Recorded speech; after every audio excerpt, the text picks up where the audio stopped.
Hi, I grew up in a haunted house, and every night I'm telling a story of something that happened to either me or one of my family members or friends while living in that house. Happy Halloween, everybody! Check this out. Looks pretty real. I was pretty stoked about it. Anyway, let's get to the story. So, I think I was around 14 or 15 when this story happened. I was a freshman, sophomore, and it was Halloween, so we were going to have a sleepover at my house because, of course, everyone wanted to be there because it was haunted. So it was me and then plus 3 of my friends, and we decided to do the whole Bell Witch thing. I don't know if you guys have ever heard of that, but I live in Kentucky. Bell Witch is like right over the border into Tennessee, so we grew up being terrified of her. So what you would do is you would go into the bathroom, lock the door, turn all the lights out, say her name like 3 times, spin around, something like that. I don't know, I've tried to block it out, but that's the gist of what you would have to do, right? And then she was supposed to either show herself in the mirror or do something that night, right? Now, we were young and dumb, obviously, because why in the hell would we want to do something like that when my house was haunted already enough, right? Like, why would we want to add to it? I don't know. So there was a debate. I'm like, nah, let's not do it. Everybody else is like, no, let's do it. And I'm like, yeah, but I have to live here. You guys get to go home in the morning. Like, I have to stay here. Like, what if she comes and she doesn't ever leave and I'm stuck with her and Miss Pike? Then what am I supposed to do, right? Being a teen with peer pressure, of course, I cave and I'm like, okay, let's do it. But I'm not saying it. So I'm pretty sure it was my friend Melissa that was like, remember her? She's the one that got hit in the head with the bead earlier, right? Well, she's down. She's like, I'll do it. So she says it. We're all standing in the bathroom with her, terrified. Like, I don't know what we thought. We had to have known, like, no good was going to come from this. Like, none. She says it. We go back out. We had a couch downstairs that pulled out into a bed, like the old sofa couch thing. So we had pulled that out. We're all laying on that, terrified, just waiting for something to happen, right? So I'm like, okay, we're going to psych ourselves up and we're going to think things are happening when something's not really happening, but things started happening, of course. Now, whether this was Miss Pike just messing with us, like, I don't know if she felt like, hello, am I not enough? You have to summon somebody else or what, but little things started first. Now, I did text my friends today and tell them that I was going to tell this story, and I was like, do you guys remember anything specific? Like, what do you remember happening? So the downstairs area was kind of set up like a loft would be. It was an open area, but in the middle of it, it had a bar that divided like the little kitchen area from like the living area, like where the couch and all of that was. So the couch faced the bar, right? So we're looking at the bar, and the bar was higher on one side and lower on the other side. So on the bar, you could see, like, we had pizza and cups and stuff like that. Well, the first thing that happened was a Solo cup falls backwards off the thing. So we all see it, we all hear it, and then we just try to like, well, maybe it was about to fall anyway, and that has nothing to do with her, right? We were constantly trying to be skeptic because we already knew that we had messed up big time by doing this. So then the cup falls over, then another cup falls over. So then they start getting scared, and I'm like, what have we done? So then you hear someone walking behind the bar, not the side we're on the other side. So it's walking behind it, and then my mom had like a fake fern thing downstairs, and when it got to the fern shook, right? It was violently shook. So we didn't want to like wake my mom and dad up, so we're all trying not to scream. We're like, oh my God, did you see that? Did you see that? Yeah, I saw that too. And then you could hear like the footsteps and then things getting knocked over like continuously. And then the blanket, so we're all under the blanket. There were 4 of us. We're under the blanket. So the blanket starts pulling off of us down towards the end, like if somebody was at the end of the bed pulling it off of us. We all grab it, try to pull it back up, and it stops, right? So we try to blame the other one, like, you're doing that, you're kicking it with your feet. So we all pull our feet up, right? So we're sitting with our feet pulled up and our knees are up, and we can't see what's at the end of the bed, and it starts to do it again. I just bit my tongue. Nice. This kind of activity goes on all night long, like all night long. No one sleeps. We maybe fall asleep right at the end, maybe for 20, 30 minutes, if that, because we're all terrified. We won't get off the bed. We're just waiting for what's going to happen next. So then the next morning we go to leave, and we're like covered in scratches. Scratches on our legs, scratches on our arms. Not like the 3 like demonic, just hundreds of scratches, all 4 of us. I freak out. They get to go home. I have to stay there. I'm like, who did this? Was it Bell Witch? Was it Miss Pike? And I'm like, Miss Pike wouldn't do this. So was it Bell Witch? Like, don't mess with her, because if she's real, she will scratch the shit out of you and not care about it. So that's my traumatic Halloween story, but that's not the best story. The scariest one I'm saving for the very end, but I thought that one was a pretty good one for Halloween. Anyway, happy Halloween. Hope everyone has a great day and night. Trick or treat. Have you ever had a ghost mimic your voice to family members or friends? I have. I grew up in a haunted house, and I'm going to tell you this story while I get ready for a funeral. And no, I'm not wearing this. And no, I'm not wearing this shirt to the funeral. My childhood babysitter, who was amazing, her mother passed away recently, and the funeral's today. Her mom and my grandmother have been neighbors since I was born, so for like 43 years. If you're new here, Miss Pike is the name of the ghost that haunted my childhood home, and she was known for doing things to get everybody's attention. Now, my babysitter, she was probably like 16, 17 when she would watch us, and we were like 12, 13, something like that, and she was really fun. The best babysitter ever. She even brought a shark over one time for us to dissect, which was unusual but awesome. But she literally would scare, like jump scare so easy. And my brother used to terrify her with like toy snakes and things like that. Well, I guess Miss Pike figured out that she was an easy scare, so she kind of tormented her every time she came over to the house. So my brother would scare her to the point where she would hide in the bathroom all the time. This particular time was New Year's Eve, and we were watching some movie in the living room, but I decided to go read my book in my bedroom. Stephanie heard me yell for her, so she followed me downstairs, and she could hear me like yelling from different parts of the downstairs, so she kept following me from room to room. She eventually gets to the back part of the basement, which was kind of like the scary part where my dad's tools and stuff were, and that was also where the door outside went. So she hears me outside, which we were never supposed to be outside. So she hears me calling her and calling her name and yelling from outside. So she opens. Anyway, what I was saying, my husband yells down the hallway. But so she hears me yell outside and opens the door. And then it sounded like I'd walked around the corner. So she steps completely outside onto like the back screened in patio porch thing. And the door slams shut behind her.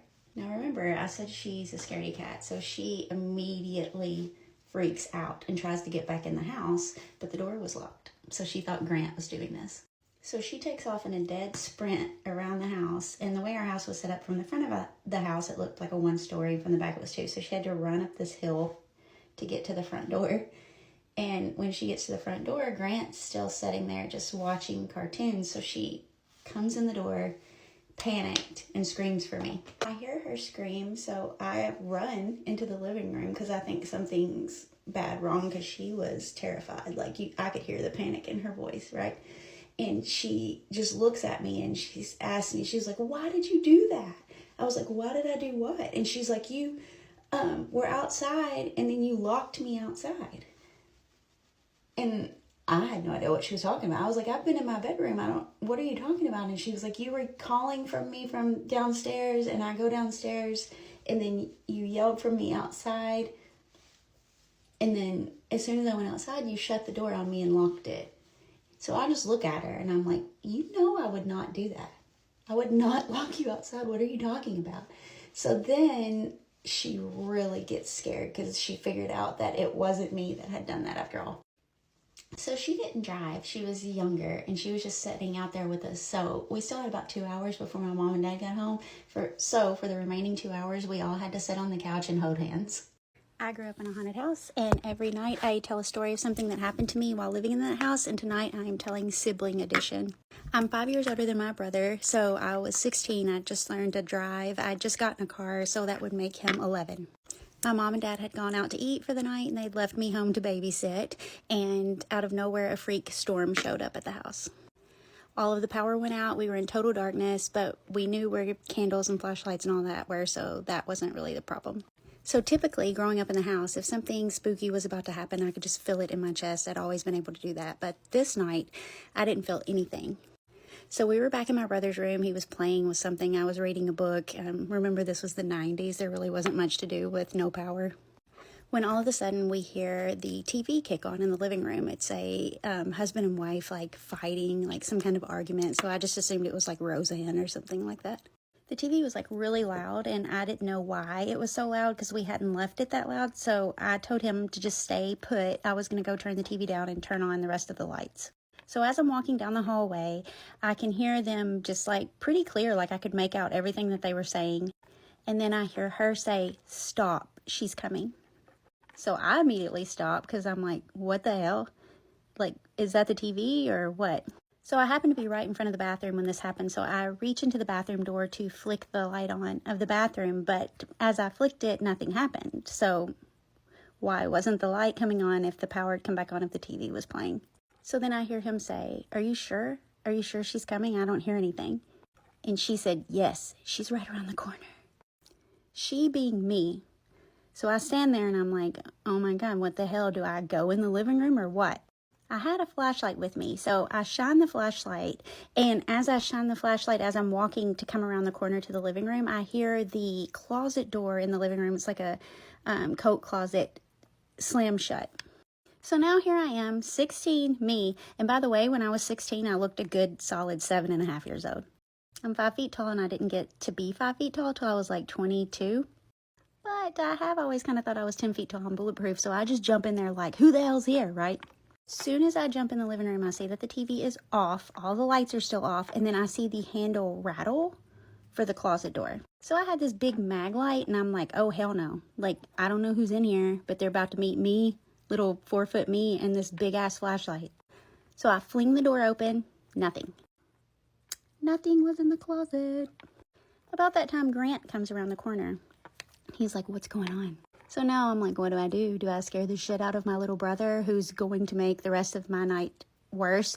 Do I try to drive myself and my little brother? And by the way, I can't drive worth a damn in the rain to get the hell out of here. Or do I just sit here and act like nothing's happened?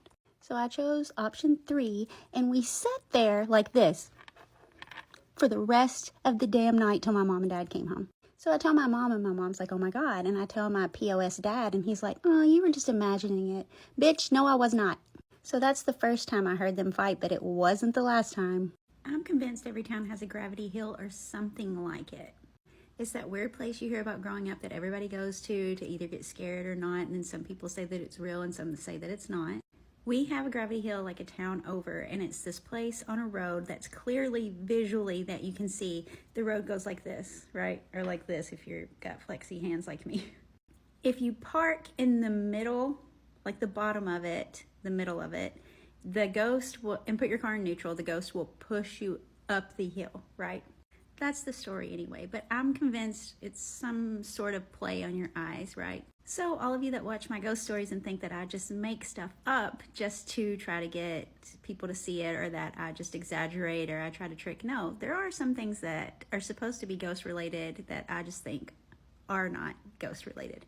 But the story goes that somebody was parked there, 2 kids were making out, a car came around the corner, went down the hill, killed them. So now, like, if you try to park there, they will push you out of the way. But I don't buy it. Do you have a gravity hill in your town? I grew up in a haunted house, and I'd like to tell stories about what happened to me and my family members while living in that house. It's been a while since I told a Miss Pike story, so get ready for one. So I'd already moved out and gotten married and everything like that, and my mom finds out that the Methodist church in my hometown is getting rid of their big, like, upright grand piano, right? And she finds out they're getting rid of it for free. This piano was made in like 1888 or something cool like that, so she definitely wanted it. Plus, it was the piano used in my grandmother's wedding, and which was her mom and dad, and they have been married for 69 years. Anyway, so I go out to my mom's house to see the piano, and she's upstairs doing whatever. I go downstairs, I'm playing around on it. I can't play it at all. But anyway, messing around on it, I can play a little bit. So I get bored with that. I go around to the back part of the basement to look at my mom's, what we call her mini Hobby Lobby. So I'm going through all of her stuff, taking what I want, and I hear her playing some new song on the piano. Typically, she plays like the same 3 songs, so I knew I'd never heard this one before, but she was really good at it. So she's playing the whole time I'm looking, the whole time I'm like, dang, she's gotten a lot better. So I walk around the corner to tell her, like, hey, you're doing a really good job, like, what's the name of that song? So I stick my head out around the corner, lean around to see what song she's playing, and guess what? It wasn't my mom. Y'all, when I tell y'all, Miss Pike was sitting there, just do-do-do-do-do, playing away, right? Wearing the same thing that Melissa and I had seen her wear years and years ago, the black dress, the big white bow. So she goes like this. And I'm like, she smiles at me. We look at each other for what feels like 30 minutes, but it was probably like 3 seconds. And then she fades. She melts away from top to bottom. I turn around, run out the back. I don't even go up the stairs beside her. I go around, run out the back, run up the hill, go in the front door. I'm like, oh my God, Mom, did you hear the piano down there? She's like, yeah, you're getting really good at it. Ma'am, you know I cannot play the piano. That was not me. That was not me on the piano. She's like, who was it? Woman, who do you think it was? So if you're good at playing the piano and you pass away, you can still play the piano. Or she can at least. I grew up in a haunted house, and I like to tell stories of what happened to me while living in that house. And there were 2 ghosts there, one of which I had no problems with. The other one I could not stand. If you're new here, the ghosts were originally husband and wife. She passed away first. He followed about a year later. He was mean in life and mean in the afterlife.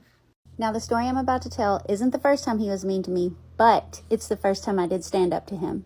I had a bit of a temper back then, and this day he caught me in a rare, I wouldn't say a rare mood. I would say a typical mood for when I was a teenager, and whoa, I told him what he could do with himself. Let me set the scene. My mom had taken my brother somewhere, I think like the dentist or something like that, and I had just gotten home. I was driving, and I knew that my dad was going to be coming home soon, and I was supposed to get dinner ready and all this stuff because, like I've told you all before, he was mean, and if things weren't done just so, my dad would make your life a living hell. So I'm minding my business, getting all the stuff out that I needed to cook dinner, and just kind of in my own little world. I remember that it was like 4:30. I know it was 4:30 because I'll tell you why. My dad always came home at like 5:30 or 6, and he wanted to eat right then. And if he didn't eat right then, everybody's night was ruined. So I just started cooking when I hear really loud on the floor of the kitchen. So my dad had this really cute little thing he would do where he would take a broom and beat the shit out of the ceiling if he wanted you to come and get him something or bring him something to drink or whatever. That's what his signal was. So immediately my heart jumps up into my throat, and I'm like, oh my God, why is he home already? I frantically look at the clock. I'm like, he should not be here yet. Like, what's going on? Terror. I was scared to death, not of a ghost or anything like that, of my dad. Before I could even react, again. Any of you that had a parent like that, you know, if he had to summon you twice, it's over. What I'm doing, I bolt downstairs, right? I'm running downstairs the whole time yelling, I'm coming, I'm coming. So I go downstairs, go around to the back of the basement where my dad would be, and guess what? Dad was not there. Enraged. I was enraged. I'm getting mad now just thinking about it. So I'm just like, I doubled up my fist and I was like, I know that was you. Y'all, the audacity of this ghost, because that asshole laughed. I hear a ghost laugh. I was so scared that he was going to come home and be mean to my mom and that it was going to be my fault because I didn't have everything ready like I was supposed to. So when I found out that it was this asshole, sir, you done picked the wrong one today. Because I'm big mad. And he was about to know it. You think you're funny that you just made me think that he was going to come home and be mean to my mom because of me? If you ever do that again, ever, I will burn this whole damn house to the ground. Aw, then what are you going to do? What are you going to haunt then? The dirt, because that's all that will be left here. If you mess with me again, don't ever do that again. Then I hear Miss Pike laugh. A female ghost. I hear her laugh. I know it's her. And she said, she'll do it. Damn right I will. Now my dad continued to on the ceiling, but guess who didn't? That's right, Mr. Pike, dickhead. Have you ever had a ghost stand up for you when you couldn't stand up for yourself? If you're new here, I grew up in a haunted house, and tonight I'm going to tell you about the time that the ghost that haunted my childhood home, my dad down the stairs, allegedly. Now, my mom no longer lives in that house, but I did come out to her new home so that I could use her staircase tonight so that I can reenact it. I just feel like that would make the story so much better. What led up to this happening is my mom used to have a huge garden out at her old house, and she loves flowers, all kinds of plants and everything. Well, she had this forsythia bush that was supposed to be blooming soon, so she went around to the back of the house to check it because she's like, those flowers should be out now. Let me go look at it. Now, I don't know shit about flowers, but this is what she told me. She makes her way around to the back of the house. She's looking, and lo and behold, the forsythia bush is gone, like completely gone. She's looking around like, what the hell? Like a bush isn't just gonna disappear. She immediately knows that it was my dad that did it, obviously, right? So she waits until he gets home because she wants to hear him say it. She wants to hear him admit that he did it. Any clue what happened to my forsythia bush? The one that's on the back part of the house? What? The huge forsythia bush, the plant that's on the back end of the house. Oh yeah. I cut that down. Obviously you cut it down. I'm asking you, why did you cut it down? It was in my way. It kept hitting me in the head whenever I would mow the yard. That's why. You don't even mow the yard. I do it. Well, it's gone now. I already did it. So what? What do you mean do about it now? Then the whole time I feel like Miss Pike's in the back like,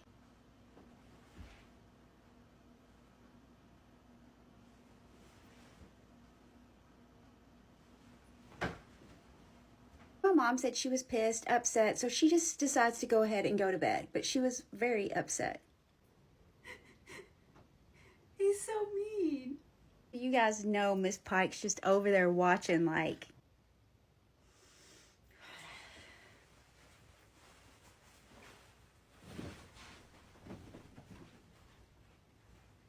later that night when they're both in bed, my mom's laying there and my dad thinks she's asleep, but she's not. She hears him get up to go to the bathroom. Well, he's stumbling around for a little while, and then she hears him fall down the stairs. This is what we think happened. Tam, is that you? You want me to come this way? Okay. Is that the bedroom?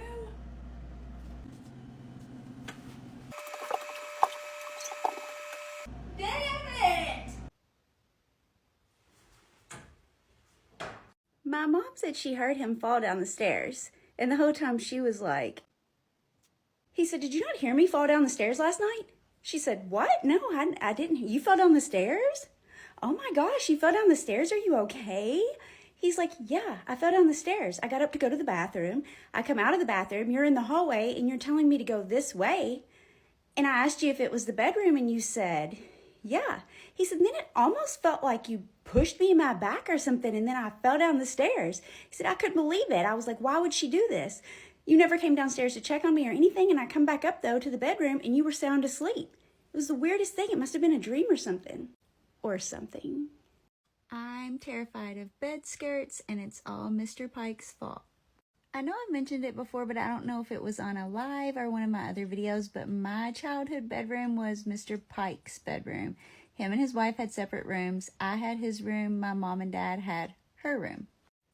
I've told you all before that my mom is really fancy, and she's always been that way, and she loves to change up her house and our rooms, and she would rearrange furniture all the time. And she put my bed one way one time up against the window, and we found out that he did not like that. Now, I don't know why he cared, but he cared. So I had a bed skirt, and for all of you that don't know what a bed skirt is, it looks like this. The bottom fancy part, that's a bed skirt. It's mostly just a fancy way to hide the crap under your bed, even though we never had anything under our bed. So one day I'm sitting in the floor. Oh, my hair is a mess. Anyway, one day I'm sitting in the floor, and I'm sitting on my knees, and I was playing with my new I think it was like my CD player or something. I was either trying to get like my CDs back in the case or to put a new CD in or something. I don't know. I was messing with the CD player when I felt like a breeze on my foot. It was my right foot. I will never forget it. It was like, I know. Ooh, I know. I wish that was the end of the story, but it's not, y'all. I felt the breeze again, and I freeze. I dropped my TLC CD. That part's funny because we all know everybody had that CD. Then I get really still, and before I know it, that fool grabbed my foot and jerked it under the bed skirt. I dive forward and I'm like clawing at the carpet, and he has my foot. So I kick back, he lets go, and I just run. I go from chasing waterfalls to chasing my mom down the hallway. That one was too easy. But seriously though, I got the hell out of there. I know it was him because Miss Pike would never. So Mom moves my bed, rearranges it. I never sat in the floor again in front of my bed, and all is well. But I'll bet that's probably why I like the curtains open, because I want to know what's coming, because I did not see that coming.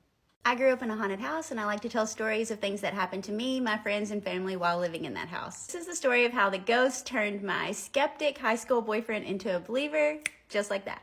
We had dated. When I say dated, we were boyfriend, girlfriend, like 7th grade through freshman year of high school, but then we ended up breaking up, but then we started dating again about a week before graduation. He knew all of the stories about the ghosts in my house, but he didn't believe any of them until one day he had no choice. Came over, we were going to go on a date.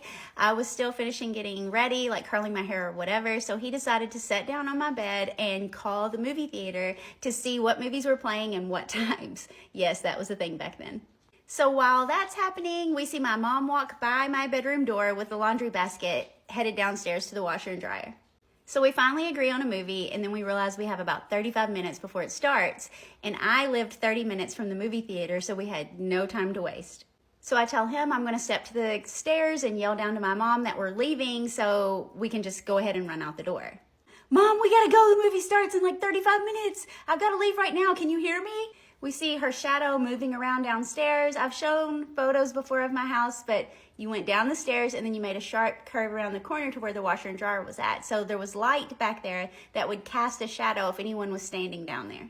So she's down there moving, but she's not saying anything, and I don't have any time to play around. So I start to make my way halfway down the stairs, and the whole time I'm like, Mom, answer me. We've got to go. So I'm halfway down the stairs. He's standing at the top of the stairs holding the basement door open, and he says, "Hey, we're heading out." Like maybe she could hear his deeper voice better. Now, as soon as he says that, the intercom in the kitchen goes off from my dad's shop that was about 100 yards behind the house. So the way that worked is there was an intercom at the shop, an intercom at the house, and then you would push a button and it would be like to alert whoever. So we both hear that go off, and I look up to the stairs and I see him like this. So I turn around and I'm like, was that the intercom? Before he can even answer me, we hear my mom over the intercom. She said, "Hey, before you guys leave, make sure you let me know. I'm down here at the shop." So who's in the basement? So I look up to him and he's standing there like this, holding the door frame, like frozen. And he's looking to the kitchen because he just heard my mom. And I ask him, "Was that Mom?" And he turns, he's like, "Wait, if that's Mom at the shop, then who's down here?" So he's like frozen in fear with like a death grip on the door frame. And he's looking at me and he goes, "It's not your mom. It's not your mom." So I'm still confused. So I look back at him and I'm like, "What?" And now he's frantic. He's at the top of the stairs going, "Come on, it's not your mom. Come up here now. Come on. I start backing up the stairs, right? I'm holding on to the hand railing, just slowly backing up. And I'm not facing him now. I'm facing whatever's downstairs. And I just hear him going, "Come on, go on. The whole time, the shadow's moving, still moving. It's clearly a person moving. So then the scary part, I think this might be the part that pushed him over the edge. We had those accordion style doors, so like you pushed it open, it would lock, and you had to pull it pretty hard to like make it, go back flat again. I just kept it pushed open because by the time you came around the corner, you had clothes, like a basket of clothes in your hands. You didn't want to have to open it, so we just kept it open. So then it, wham, slammed shut real quick. So I'm backing up like really fast, like going back up the thing. He reaches down and gets me under my armpits, pulls me up, and then slams the door. We broke up about 6 months after that. Now, do I blame her for it? Nah. Now's the perfect time for another Miss Pike story because everything I've tried to do today has gone straight to... The goal was to put up all my fall stuff and get out my Christmas stuff, but this is what I'm dealing with so far. Since 2015, every time I put my tree away, I put the entire tree with the tree stand in the same spot. Go to get the tree out, guess what's not there? The tree stand. The tree stand. The tree stand that has been in the same spot since 2015 is missing. Who could have moved my tree stand? Who have I been talking about non-stop now since, I don't know, middle of October? Miss Pike, girl, I'm going to need that tree stand back because I cannot leave my tree like this. Why would she move my tree stand? Why does she do anything she does? I am telling the whole world about how awesome you are and you want to move my tree stand? Louie's click-clacking, walking around. He's just as frustrated as I am. Why are you hanging out in your house? Your door's open. You can come out and play. What did Miss Pike do with my tree stand? You see Miss Pike now? Where is she? Tell her I want my tree stand back. I grew up in a house that was haunted by the husband and wife of the previous owners, and this is the time that the wife and I told the husband he could shut the hell up. If you're new here, the names of the ghosts were Mr. and Mrs. Pike. Now, Mr. Pike, total asshole, but Miss Pike, love her. It was springtime. I was trying to decorate for Easter, so I decided to go out to my mom's because she's known for having like a little miniature Hobby Lobby in her basement, and I wanted to get some little bunny figurines, and she has a million of them. As I'm down there trying to decide which bunny I wanted, this is what I hear. Leave it alone. Hello? Stop it. Mom? As they're talking, I can hear them coming down the stairs. I'm underneath the stairs on the back side of the basement, and I knew my mom wasn't home, and I knew my dad wasn't home, so immediately I'm like, is this really happening? Is this who I think it is? Then I hear it again. You can't take that stuff. Says who? Her mom doesn't care if she takes it. Those boys are gonna break all that stuff. They're not going to break anything. Those are good boys. Yeah, they're good boys. I don't care, she's not taking them. Oh, I'm taking these rabbits. I'm taking them. I guess she told you. Her mama said she could have them. She's taking them. Yeah, I'm with her. I don't give a shit what you say. Oh, you better not. What are you going to do about it? Nothing. He can't do anything. Yeah, I know. He's not going to do a damn thing. Oh, you don't know what I'm gonna do. I'm taking them, so you can shut the hell up. Yeah, shut up. Yep, you heard her. Shut the hell up. And that's exactly what he did. He didn't say anything after that. I took the rabbits, I ran as fast as I could and got the hell out of there. Because once it sunk in that I just had a fight with him and she had helped me, y'all, and I have never heard from him again. So if you got a ghost bothering you, just tell him to shut the hell up and see if it works.